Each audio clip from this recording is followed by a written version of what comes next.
With Doubtnut, get instant video solutions to all your maths, physics, chemistry, and biology doubts. Just click the image of the question, crop the question, and get instant video solution. Download Doubtnut app today.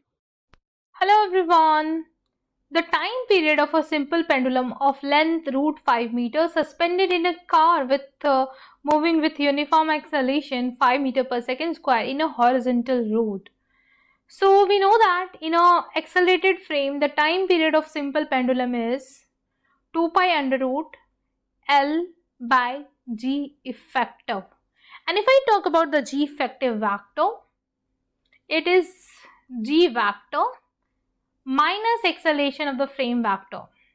So since the car is moving in horizontal direction, so let's say the G vector is in downward direction and the car is moving in horizontal direction in any direction. So if I say the car is moving in this direction with an acceleration A,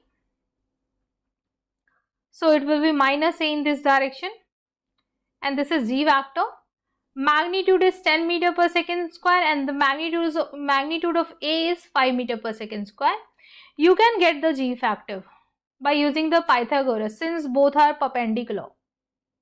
It says this will be the G effective vector. So magnitude I will write down.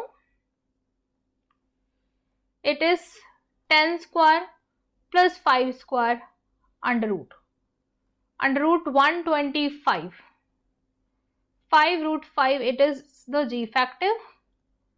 Now put this value of G effective in the expression for this time period. So I will write down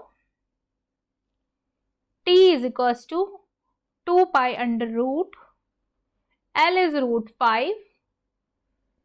G effective is 5 √5. This will get cancelled out and you will write down. And this is the answer of this question. Now if you see here,